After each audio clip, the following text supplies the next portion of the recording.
Naam bana, baada ya mchezo wa Taifa Stars kutamatika, mengi yamezungumzwa, maoni mseto kutoka kwa mashabiki, wanazi, mafaivina, lakini mashabiki pia, viongozi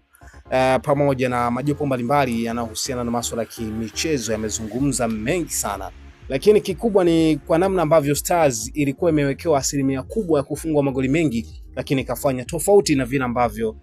wengi walikuwa wamefikiria kwamba pengine itaruhusu magoli mengi sana kutokana na ubora wa wachezaji wa kikosi cha Nigeria. Lakini moja ya vitu ambavyo tayari vimezungumzwa sana hasa ni kuhusiana tu na namna ambavyo Stars imeweza kumudu. Ukijaribu kufuatilia vyombo mbalimbali vya habari kutoka nje ya mipaka Tanzania, vinazungumza namna ambavyo Tanzania imeweza kutengeneza ulinzi ulio bora, lakini hasa wakimtaja Ibra Baka ambaye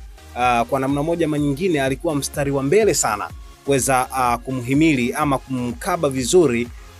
Victor Osimhen ambaye alionekana machachari sana na alionekana kwamba anatamani kupata angalau bao, si bao moja, pengine mawili au matatu, kwa sababu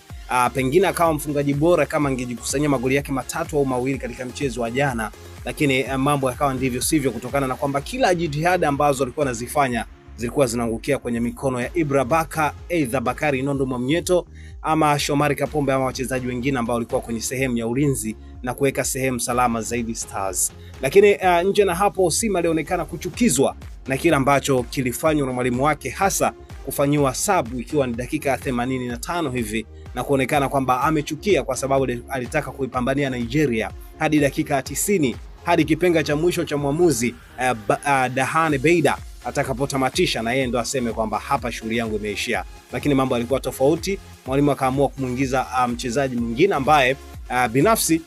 niliona kwamba Osimhen kama alichukizwa hivi na kile ambacho kilitokea, na kaenda kuzungumza na kocha wake kwamba kwa nini umenitoa wakati bado nilikuwa naenda kupambana, kwa sababu goli inaingia sekunde moja. Lakini mwalimu aliona kwamba mchezaji huyu pengine leo si siku yake ama ameamka vibaya hii leo, pengine mechi ijayo atakuwa bora zaidi ya hii. Kwa ni miongoni mwa vitu ambavyo vinazungumzwa sana hasa kwenye mitandao ya kijamii,